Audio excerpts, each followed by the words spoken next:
नमस्कार दोस्तों। स्वागत है आप सभी का यूथ इन यस एकेडमी के यूट्यूब प्लेटफॉर्म पर। मैं हूं वाई के रस्तोगी। जैसे कि आप सभी जानते हैं, यूथ इन यस एकेडमी एक इंजीनियरिंग एकेडमी है जहां पर हम इंजीनियरिंग से रिलेटेड जो भी कंपटीशन एग्जाम्स हैं उनकी प्रिपरेशन कराते हैं। लेकिन आज यहाँ पर हम आपसे इंजीनियरिंग सब्जेक्ट्स के बारे में कोई बात करने नहीं आए हैं। यहाँ पर आज हम आपको कुछ ऐसा बताने आए हैं जो कि मैंने अभी एक्सपीरियंस किया, अनुभव किया अपने कुछ रीसेंट विजिट्स के दौरान। और वे जो अनुभव हैं वे जो अनुभव हैं वो बहुत ही आवश्यक हैं, बहुत ही आवश्यक हैं, बहुत ही महत्वपूर्ण हैं। आप सभी को कुछ समय निकालकर इस बात को पूरी तरह से सुनना चाहिए। ठीक है। शिक्षा, जैसा कि हम सभी जानते हैं, जीवन बनाती भी है और जीवन बचाती भी है। जीवन बनाने के लिए तो बहुत सारी शिक्षाएं हैं, लेकिन जीवन बचाने के लिए हम आज कुछ आपसे बात करना चाहते हैं। जीवन को बचाना बहुत ही आवश्यक है। यदि जीवन बचेगा तो जीवन को बनाया भी जा सकता है, लेकिन यदि जीवन ही नहीं बचेगा तो फिर उसे बनाने का कोई तात्पर्य नहीं रह जाएगा। जो भी मैं आपसे बात करने वाला हूँ, ये सब कुछ हमारे सिस्टम से जुड़ा हुआ है। हम लोग इन सभी सिस्टम से जुड़े हुए हैं। अगर आज से कुछ साल पीछे चलिए, लगभग 30 40 50 साल पीछे चलिए, तो आप स्वयं देखेंगे कि कुछ प्रमुख बीमारियां जैसे कि diabetes, blood pressure, heart attack, cancer, ये जो बीमारियां हैं इनके बारे में आपने सुना ही नहीं होगा, या फिर अगर होगा भी तो बहुत ही रेयरली होगा। कि बहुत ही रेयर में कहीं आपने सुना हो कि किसी को कैंसर हो गया, या कोई शुगर का पेशेंट हो गया, या किसी को ब्लड प्रेशर की प्रॉब्लम हो गई। हार्ट अटैक तो आपने सुना ही नहीं होगा उस समय तक। हमारे जितने भी पुराने बुजुर्ग थे हमारे जितने भी पुराने बुजुर्ग थे, उन्होंने अपने जीवन को बिना किसी बीमारी के 100 साल तक जिया, या उससे भी ज्यादा जिया, बिना किसी बीमारी के। वो आंखों पे चश्मा नहीं लगाते थे, उनके सभी दांत सुरक्षित थे, कोई आर्टिफिशियल दांत नहीं था उनके मुंह में। और अपनी पूरी जिंदगी तक वो एक्टिव रहे। ऐसा नहीं है कि बीमारी में बहुत दिन वो जो है चारपाई पर पड़े रहे, बीमार रहे, या हॉस्पिटल्स के बेड्स के ऊपर पड़े रहे, वहां बीमार रहे, उनका बहुत सारा दवा इलाज हुआ। ऐसा नहीं है। आप अगर देखेंगे पुराने लोगों को, आप नहीं जानते होंगे तो आप अपने पिताजी से पूछ सकते हैं। मतलब जीवन पर एक भरोसा था, जीवन पर एक भरोसा था कि ये व्यक्ति जवान है, ये अभी नहीं जाएगा, इसकी अभी उम्र नहीं हुई है, बच्चे हैं तो ये इनकी अभी उम्र नहीं हुई है। हाँ, कोई बुजुर्ग होता था तो ये जरूर कहा जाता था कि ये अब काफी बुजुर्ग हो गए हैं, इनका समय जो है वो अब नजदीक आ गया है। तो ये जो समय नजदीक आ गया है, इस तरह के जो शब्दों का प्रयोग है वो बुजुर्ग व्यक्तियों के लिए किया जाता था। लेकिन आज के समय में आप स्वयं ही पूछें, या अपनी सोसाइटी में अपने आसपास लोगों को अगर आप देखें, तो आपको ये पता चलता है कि अब किसी के ऊपर कोई भरोसा नहीं रह गया है। छोटे छोटे बच्चे, यंग जनरेशन जो 18 20 साल के हैं, पता चलता है किसी दिन हार्ट अटैक आया और बच्चा चला गया। तो आप बताइए, ये उम्र नहीं थी जाने की, लेकिन वो चला गया। ठीक है। छोटे छोटे बच्चे, उन्हें शुगर हो रही है। बताइए, ये उम्र है, उन्होंने क्या खाया है अभी तक? ऐसा क्या खा लिया कि वो बीमारी से ग्रसित हो गए हैं? ऐसा क्या खा लिया कि हार्ट अटैक हो गया? ऐसा क्या खा लिया जो कैंसर हो गया? हैं? ऐसा क्या खाया उन्होंने कि इस तरह की बीमारियों ने उन्हें बचपन से ही घेरना शुरू कर दिया? आप देखिए, 50 साल पहले इतने हॉस्पिटल्स नहीं हुआ करते थे। क्यों नहीं थे हॉस्पिटल्स? क्योंकि इतने बीमार व्यक्ति नहीं हुआ करते थे। तो ये आवश्यकता आविष्कार की जननी है। अगर आज हॉस्पिटल्स आप देख रहे हैं, दिन प्रतिदिन नए नए हॉस्पिटल्स खुलते चले जा रहे हैं। एक एक शहर में बहुत बड़े बड़े हॉस्पिटल्स हैं और सारे हॉस्पिटल में सारे बेड फुल चल रहे हैं, कोई बेड खाली नहीं है। गवर्नमेंट हॉस्पिटल्स लगातार सुविधाएं बढ़ाते चले जा रहे हैं। कल 300 बेड का हॉस्पिटल था, आज 500 बेड का हॉस्पिटल है, तब भी खाली नहीं है। कल 1000 बेड का हो जाएगा, तब भी खाली नहीं रहेगा।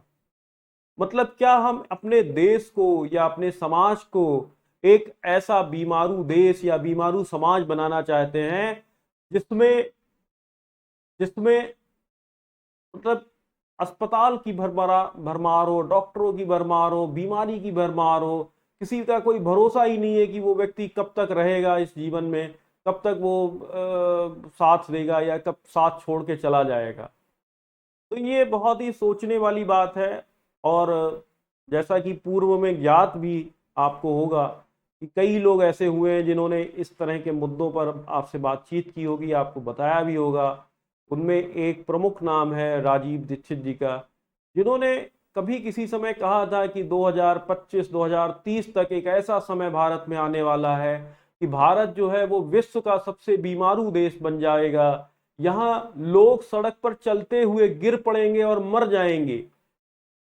इस तरह की जो सिचुएशन आने वाली है, इस तरह की जो सिचुएशन हम लोग देखना, कोई नहीं देखना चाहता है इस तरीके की सिचुएशन। कोई नहीं चाहता है कि इस तरीके की सिचुएशन आए। हम सभी इस देश के जिम्मेदार नागरिक हैं और हमें चाहिए कि हम कुछ ऐसा कार्य करें, कुछ ऐसी जागरूकता का अभियान करें जिससे कि लोगों के अंदर जागरूकता आए। और जिन चीज़ों में हमने बदलाव कर दिया है, ठीक है, प्रकृति ने कोई बदलाव नहीं किया। प्रकृति हमें आज भी वही दे रही है जो कल दे रही थी। बस हमने क्या किया है, हमने प्रकृति के साथ छेड़छाड़ की है, हमने अपने खान पान के साथ छेड़छाड़ की है, हम मल्टीनेशनल कंपनीज के बहकावे में आ गए, हमने अपनी पुरानी पद्धतियों को छोड़ दिया और प्रकृति ने हमें उसका दंड दिया। और उस दंड के फलस्वरूप हम आज इस स्थिति में हैं कि हम किसी पर कोई भरोसा नहीं कर सकते। किसी पर ये नहीं कहा जा सकता ये व्यक्ति कितने साल तक जिएगा, कुछ नहीं कह सकते। तो ऐसा क्या हो गया पिछले 50 सालों में, ऐसा क्या हो गया जिसने हमें इस मोड़ पर लाकर खड़ा कर दिया कि आज जो है वो किसी भी व्यक्ति के ऊपर भरोसा नहीं किया जा सकता है।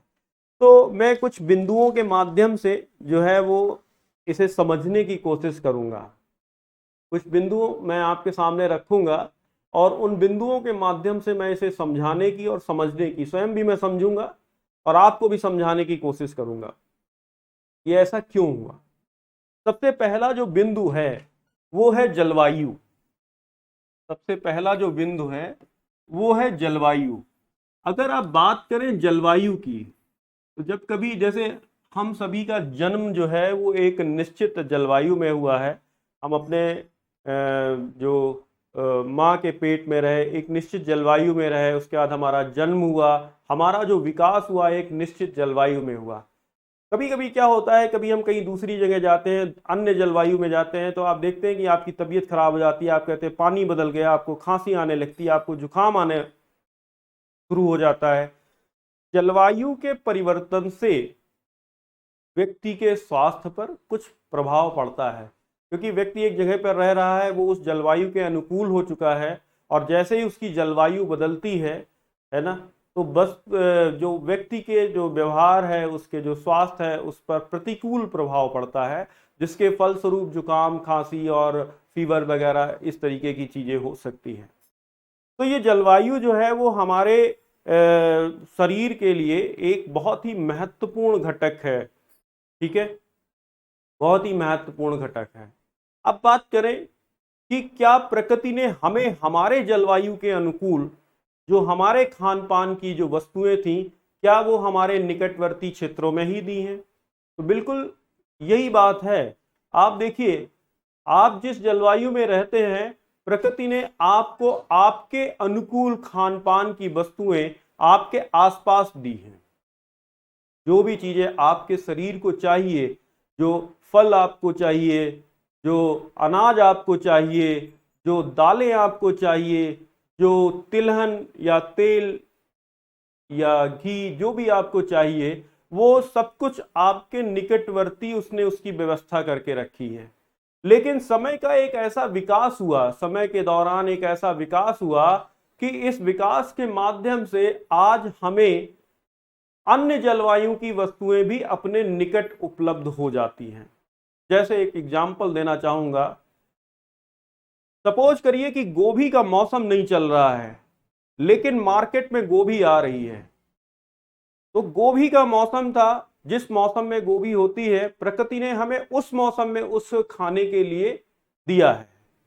लेकिन उस मौसम में तो खैर हमने खाया, ठीक है, तो हमें उसका जो है अनुकूल प्रभाव पड़ेगा।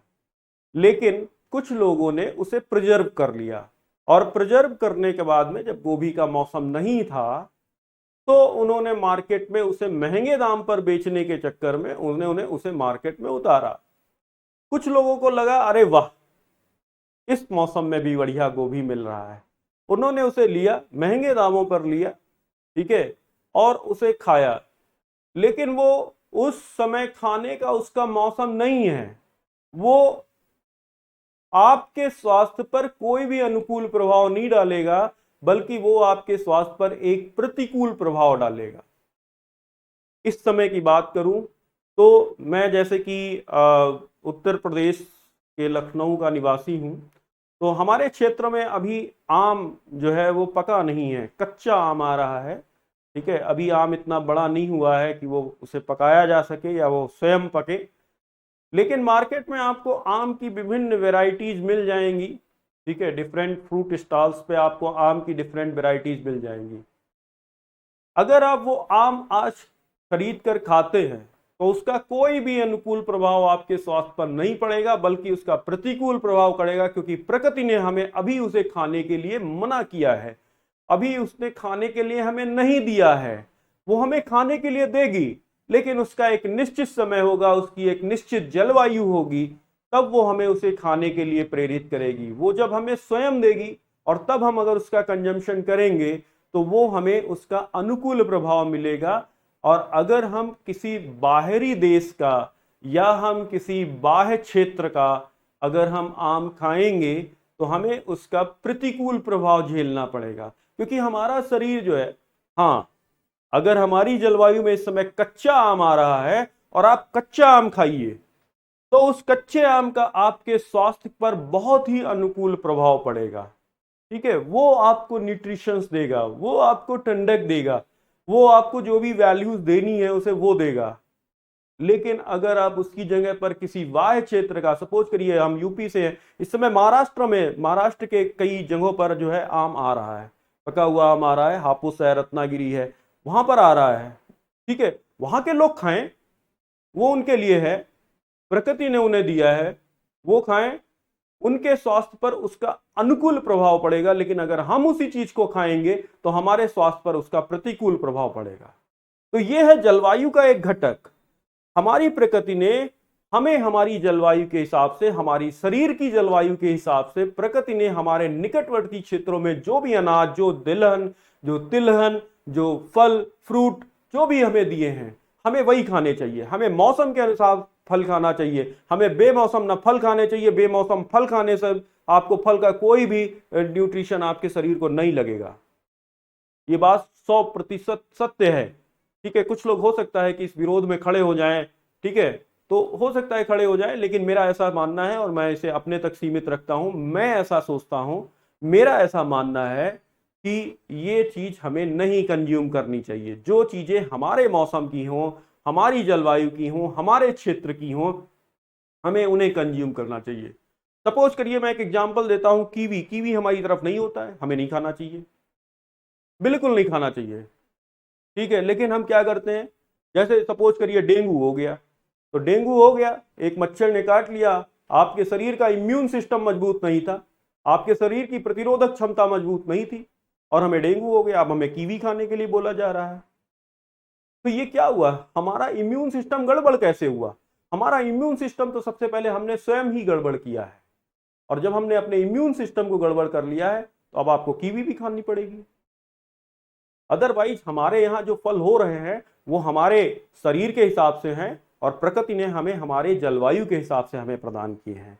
तो एक चीज़ तो ये आप बहुत अच्छी तरीके से ध्यान दीजिए कि हमारा जो इम्यून सिस्टम है वो हमारी जलवायु में उत्पन्न होने वाली चीज़ों के लिए ही अनुकूल है, और उसी से हमारा इम्यून सिस्टम बेहतर होगा, और हमें उन्हीं चीज़ों को खाना भी चाहिए।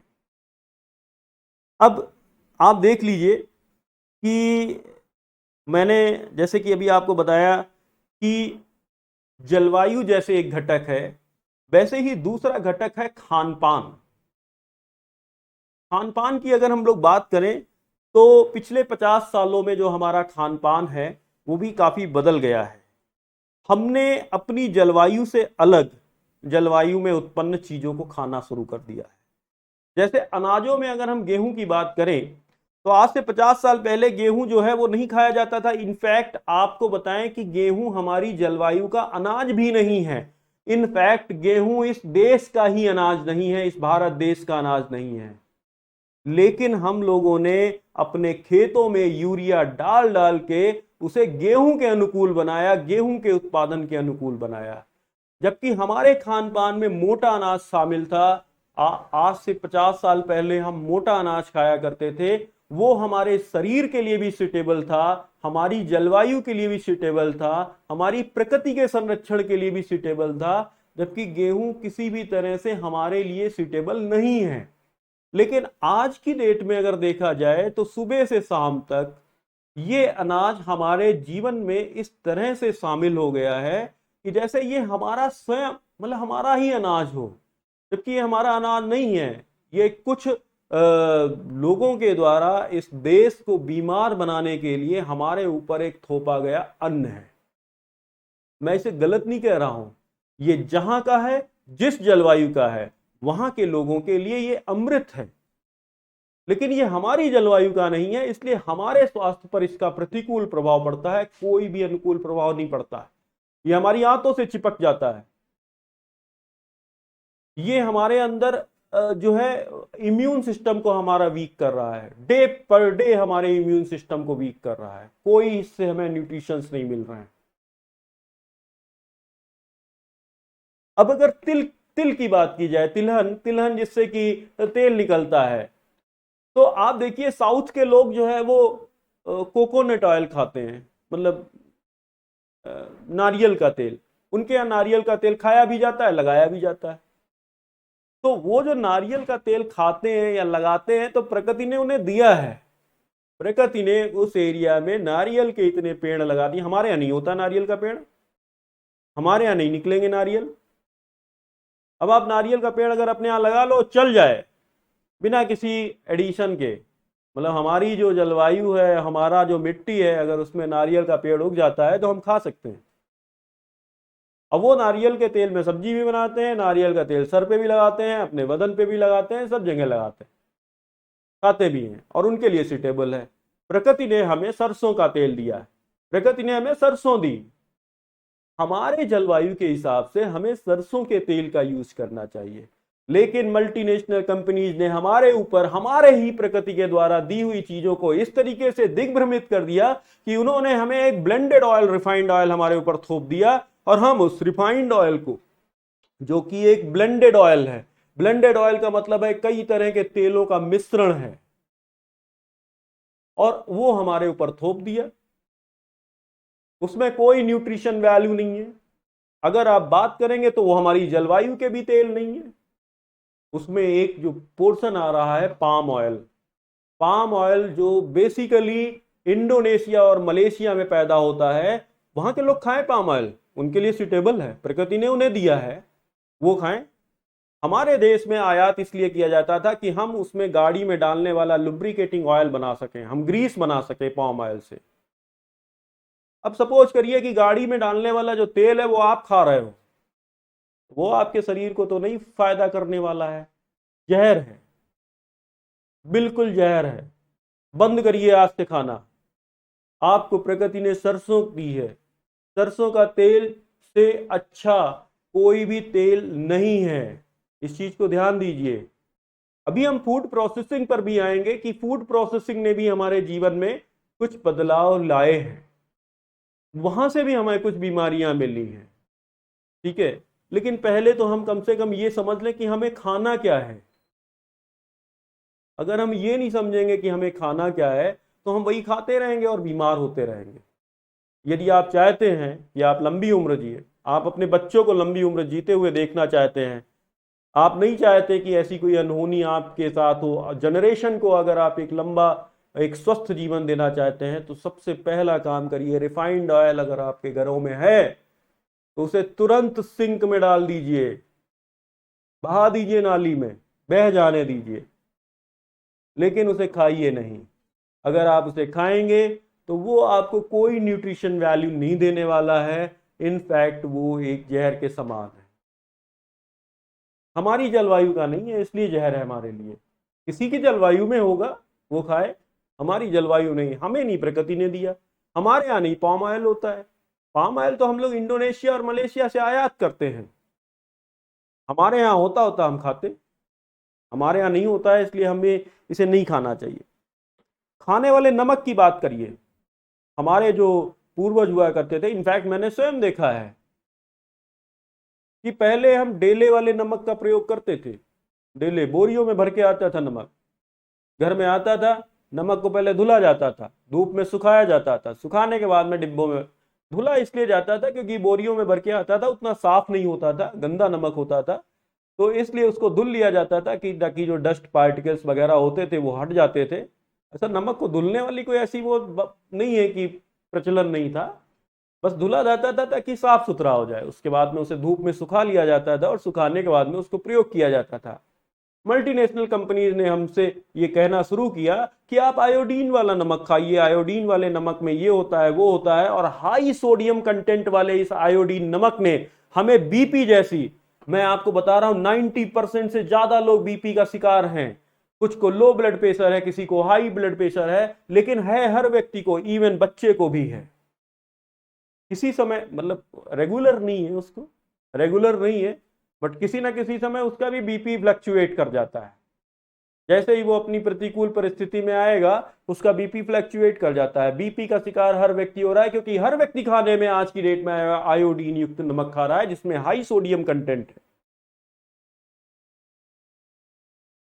इस सफेद खाने वाले नमक को अपने किचन से बाहर का रास्ता दिखाइए। यदि आप ऐसा करेंगे, देखिए सबसे अच्छा होता है सेंधा नमक। सेंधा नमक मार्केट में उपलब्ध है, और अगर मैं अभी एक आपको कैलकुलेशन भी यहाँ पर बोर्ड पे करके दिखाऊंगा, उस कैलकुलेशन से देखेंगे कि जो चीजें मैं आज आपसे बदलने के लिए कह रहा हूँ, ये देखिए ये एक सीरीज बनने जा रही है, ये एक मुहिम बनने जा रही है, और इस मुहिम की शुरुआत मैं आज बैठ के यहाँ पे कर रहा हूँ। मेरी इस मुहिम के साथ जुड़िए, इस देश को स्वस्थ बनाइए, अपने परिवार को स्वस्थ बनाइए, अपने आसपास पड़ोस को स्वस्थ बनाइए, अपने रिश्तेदारों को स्वस्थ बनाइए, और अपने जीवन को बीमारी रहित, जितनी आयु हमें ईश्वर ने दी है उस आयु में हम बिना किसी बीमारी के उस आयु को जिए। ठीक है, चलिए एक और बात करते हैं, चीनी। चीनी का प्रयोग जो है वो आज से काफी साल पहले नहीं हुआ करता था। घरों में या तो खांड हुआ करता था या फिर गुड़ हुआ करता था। ये दोनों ही गुड़ का ही स्वरूप है। एक थोड़ा सा अच्छा स्वरूप है, एक गुड़ जो है वो अन प्रोसेस्ड होता है, और खांड जो है वो थोड़ा सा प्रोसेस्ड होता है बट नेचुरली प्रोसेस्ड होता है। अगर हम शुगर की बात करें तो शुगर जो होती है वो सल्फर प्रोसेस्ड होती है, और सल्फर जो होते हैं ना वो एक जहर है। अब सपोज करिए कि सफेद जहर खा रहे हैं हम लोग, सफेद जहर से बनी हुई मिठाइयां खा रहे हैं हम लोगों ने खाना छोड़ दिया, हम लोगों ने वो चीज खानी छोड़ दी जो हमारी प्रकृति ने हमें दी थी। हमारी प्रकृति में कितना गन्ना होता है, उससे गुड़ बनता है, अनप्रोसेस्ड है, उसे खाइए, खांड खाइए। अगर आप बहुत मॉडर्न हो गए हैं तो खांड खा लीजिए, और अगर नहीं उतने मॉडर्न है तो सीधे गुड़ खाइए, कोई नुकसानदायक चीजें नहीं है उसमें। लेकिन चीनी हटा दीजिए अपने जीवन से। बच्चों को भी डायबिटीज हो रही है, बच्चों को, अरे मैं ठीक है कोई बुजुर्ग हो जाए, है ना, 80-90 साल की उम्र हो जाए, चलो उसे कोई बीमारी हो जाए, उसे भी नहीं होनी चाहिए, नहीं होती थी पहले, बिना किसी बीमारी के लोग मरते थे, अपनी मतलब अच्छी मौत मरा करते थे, बिना हॉस्पिटल के बेड पर लेटे, बिना घर में चारपाई पर लेटे, वो अपनी उम्र को, पूरी उम्र को जिया करते थे और उस उम्र के बाद में जाया करते थे। मैं बताता हूं, मेरी परदादी मेरे सामने खत्म हुई, और जब खत्म हुई तो हम लोगों ने शंख घंटा घड़ियाल उसके साथ में उनकी शव यात्रा को निकाला। दुख जरूर था, दुख जरूर था उनके जाने का, लेकिन वो दुख ऐसा नहीं था कि कोई असमय जा रहा है, क्योंकि यहां इस हमारी प्रकृति का नियम है कि जो आया है उसको जाना तो निश्चित ही है, लेकिन असमय अगर कोई चला जाता है तो उसका दुख होता है, ज्यादा दुख होता है। लेकिन अगर अपना पूरा जीवन जीने के बाद में, एक स्वस्थ जीवन जीने के बाद में अगर कोई जाता है, तो हमें उस तरीके का उत्साह मनाना चाहिए, उस तरह की खुशियां मनानी चाहिए कि उसने जो है अपना पूरा जीवन अच्छे से जिया, बिना किसी बीमारी के जिया, और अब वो जा रहा है। जैसे बच्चे के आने पर खुशियां होती हैं, वैसे व्यक्ति के जाने पर भी खुशियां होनी चाहिए, लेकिन वो खुशियां कब नहीं होती हैं? जब व्यक्ति असमय चला जाता है। और ये असमय क्यों जा रहे हैं लोग? क्योंकि उसकी वजह यह है कि हमने अपने खान पान में, हमने अपनी जलवायु में, अभी कोरोना हुआ था, कोरोना में प्रकृति को मौका दिया हमने, लॉकडाउन लगा, हमने प्रकृति को मौका दिया कि अपने आप को साफ कर लो, और प्रकृति ने अपने आप को साफ कर लिया। अगर हम अपने शरीर को मौका देंगे, निश्चित मानिए 6 महीने लगेंगे आपको, 6 महीने में आपका शरीर अपने आप को डिटॉक्स कर लेगा, इसके अंदर के सारे जहर निकल जाएंगे, आप बीमारियों से मुक्त हो जाएंगे। लेकिन अपने शरीर को मौका तो दीजिए, यहां भी कोई लॉकडाउन लगाइए। और ये लॉकडाउन हमें लगाना है, हमें अपनी जलवायु में पैदा होने वाली मौसमी सब्जियों, फलों, दालों, तिलहन, इनको खाना है। हमें दूसरी जलवायु में पैदा हुई वाली बेमौसम चीजों को नहीं खाना है। हमें प्रोसेस्ड नमक का प्रयोग नहीं करना है, जो हाई सल्फ सोडियम कंटेंट का होता है, उसका प्रयोग नहीं करना है। हमें चीनी का प्रयोग नहीं करना है, जो सल्फर प्रोसेस्ड होती है। हमें रिफाइंड ऑयल का प्रयोग नहीं करना है। हमें मैदे का प्रयोग नहीं करना है, सफेद मैदा। इवन मैंने गेहूं को पहले ही बायकॉट किया है कि गेहूं हमारी जलवायु का नहीं है, हमें नहीं खाना है इसे। गेहूं से ही बनता है मैदा, उसे और महीन और बारीक पीसा जाता है। ये मैदा हमारी आंतों में जाकर चिपक जाता है, सड़ता रहता है वहीं पर, गंभीर बीमारियां देता है। बच्चों के पेट में दर्द आज की डेट में आम बात हो गई है। क्यों? क्योंकि हम उन्हें मोमोज खिला रहे हैं, एक तो मैदा, ऊपर से कच्ची मैदा। एक मैंने अभी प्रसंग जो है वो सुना, मेरी अभी दिल्ली विजिट हुई थी, और दिल्ली में मैंने इस चीज को देखा। हमें एक जगह बात बताई जा रही थी कि अगर एक पिज्जा है और एक रोटी है, और आप इसको जमीन में दबा दीजिए, तो कुछ दिन के बाद में जब आप दोनों गड्ढों को खोदेंगे ना, तो रोटी आपको गायब मिलेगी, क्योंकि कीड़ों ने उसे खा लिया है। लेकिन पिज्जा आपको बिल्कुल वैसे ही रखा हुआ वहां मिलेगा। क्यों? क्योंकि ऑलरेडी फर्मेंटेटेड था। जिसे जमीन के कीड़े नहीं खा रहे हैं, उसे हम लोग खा रहे हैं। बताइए हमारे स्वास्थ्य पर उसका कैसा प्रभाव पड़ेगा? जिस चीज को हम, हमारे जमीन के कीड़े नहीं खा रहे हैं उसे। मैंने भी ये प्रयोग नहीं किया है, ठीक है, ये मैं आपको अपने एक प्रसंग की बात बता रहा हूं। मैंने वहां सुना था, वहां पर जो स्पीकर थे उन्होंने हमें बताया, उन्होंने कहा कि आप 5 दिन, 10 दिन, 15 दिन उसे जमीन में दबा रहने दीजिए, उसके बावजूद जब आप उसे निकालेंगे वो बिल्कुल वैसे ही मिलेगा। अब बताइए हमारे डाइजेशन सिस्टम में जाएगा तो क्या डाइजेस्ट होगा? इस तरीके की चीजों को अपने खान पान से बाहर निकालिए, तभी हम लोग एक स्वस्थ भारत का निर्माण कर सकते हैं। बहुत अंतर नहीं पड़ने वाला है। अगर आप सफेद नमक लेते हैं, टाटा का लेते हैं, तो वो 30 रुपए किलो मार्केट में है। अगर आप सेंधा नमक लेंगे तो वो 90-100 रुपए किलो पड़ेगा। एक महीने में कितना नमक आपके किचन में लग जाता है?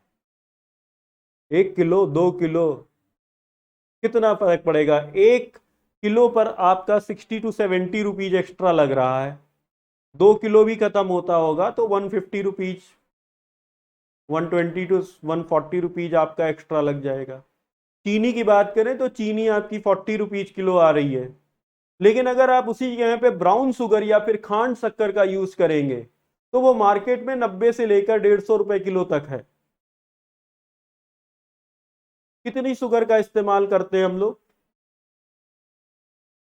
1 kilo, 2 kilo, 4 kilo, 5 kilo, maximum 5 kilo लेके चलते हैं एक आइडिया।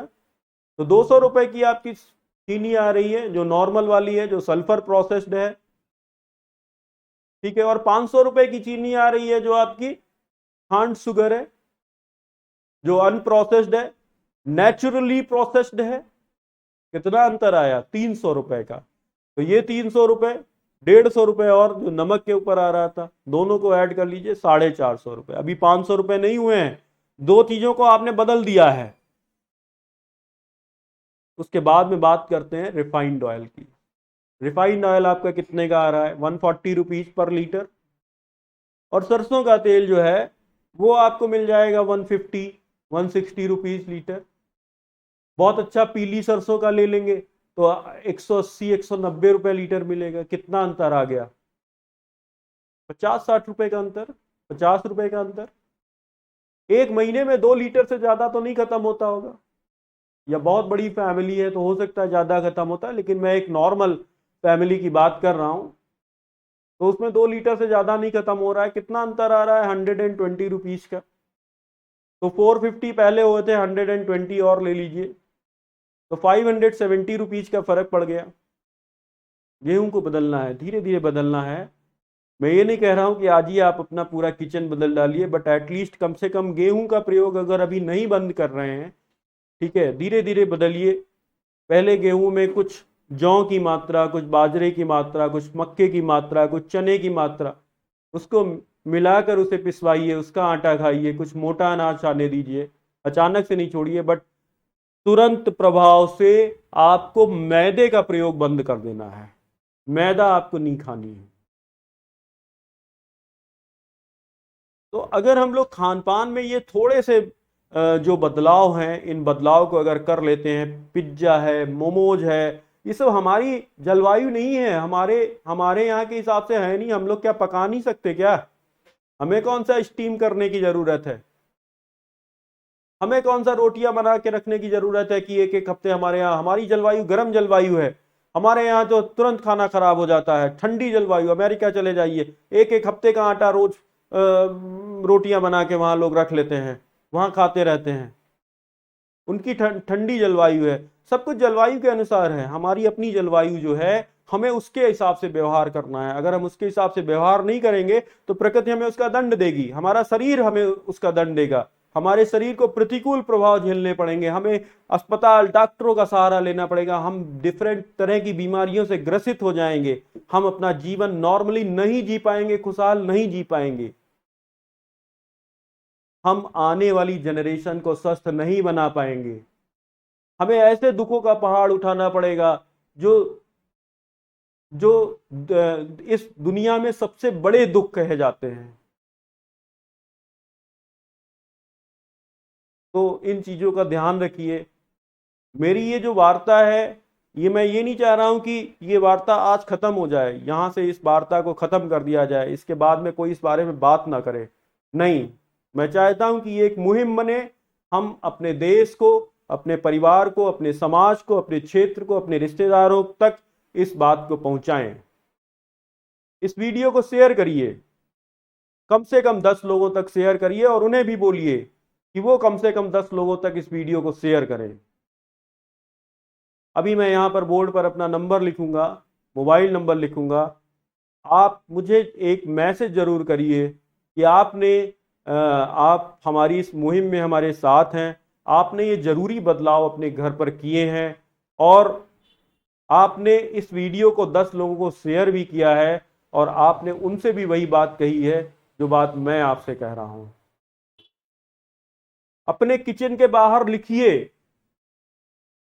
कि इस किचन में सफेद नमक, सफेद चीनी, मैदा और रिफाइंड का प्रयोग नहीं होता है। कम से कम थोड़ा सा बदलाव करिए और 3 महीने के बाद में आप देखेंगे कि आपके जीवन में एक सकारात्मक बदलाव आया है। ये शरीर के ऊपर एक लॉकडाउन लगाने जैसी स्थिति है और हमें समय आ गया है। अगर हम अभी भी नहीं चेते तो फिर तो जो होना है होगा ही। उसके बाद में तो फिर जो भी प्रयास किए जाएंगे वो सारे प्रयास व्यर्थ हो जाएंगे। शरीर पर लॉकडाउन लगाइए और इसका नतीजा आपको जरूर मिलेगा, निश्चित तौर पर मिलेगा। आपका शरीर स्वस्थ होगा। शरीर के बहुत ही, देखिए प्रकृति ने हमें बनाया है, ईश्वर ने हमें बनाया है, ऐसे ऐसी चीजें बनाई हैं इस शरीर के अंदर कि आज का साइंस इन चीजों को नहीं बना सकता। कोई आर्टिफिशियल हार्ट नहीं बना सकता, कोई आर्टिफिशियल लीवर नहीं बना सकता, कोई आर्टिफिशियल किडनी नहीं बना सकता। ये सब हमारे शरीर के अंदर, हमारे जो ब्लड है उसको साफ करते हैं, जो एयर हम लोग लेते हैं उसे साफ करके उसमें से ऑक्सीजन निकाल के, कोई ऐसा यंत्र नहीं बना, आज तक किसी ने बना नहीं पाया ऐसा यंत्र। हाँ, साइंस आकर नतमस्तक हो जाती है उस ईश्वर के आगे, उस परम शक्ति के आगे। तो ये वीडियो जब भी आपके पास पहुंचे इसे आगे बढ़ाइए, इसके बारे में अपने घर परिवार लोगों से बातचीत करिए, अपने बच्चों को समझाइए कि पाम ऑयल का जहां पर भी नाम लिखा देखें, चाहे वो किसी चिप्स के पैकेट पर हो, चाहे वो किसी भुजिया के पैकेट पर हो, चाहे किसी भी चीज के ऊपर है, पलट कर देखिए पीछे अगर इंग्रेडिएंट्स में पाम ऑयल लिखा हुआ है, जहर है बच्चों, मत खाइए उसे, कुछ नहीं मिलने वाला है इससे।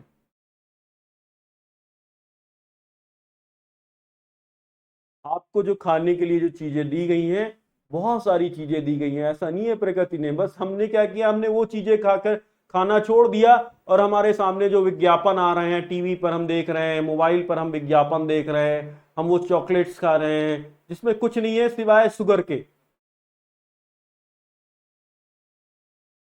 वो हमें नहीं फायदा करने वाली। हमारे यहाँ नहीं होता है कोको, कोको जहां होता हो वहां के लोग चॉकलेट खाएं, वहां के लोग कॉफी पिए, इवन चाय भी हमारे ऊपर थोपा गया है। इन सब चीजों के बारे में अगले वीडियो में आपसे बात करूंगा। फूड प्रोसेसिंग के बारे में आपसे बात करूंगा अगले वीडियो में, कुछ और नई जानकारी के साथ आपके साथ जुड़ूंगा।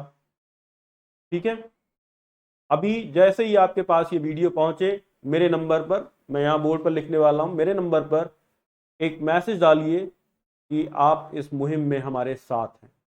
अपना नाम लिखिए और मुझे व्हाट्सअप करिए और अगले 10 लोगों तक इस वीडियो को भेजिए, ताकि ये जो स्वस्थ भारत का मैंने एक अभियान, मैंने नहीं कहूँगा, मैं कहूँगा आप सभी मेरे साथ इस अभियान में जुड़िए और इस अभियान को आगे बढ़ाइए।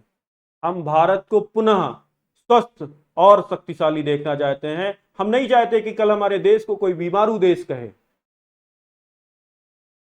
हमारे देश में सबसे ज्यादा युवा है और हम इनकी जो शक्तियां हैं उन शक्तियों को सिंक्रोनाइज करेंगे, यूनिडायरेक्शनल करेंगे और भारत को एक बार पुनः विश्व गुरु बनाएंगे।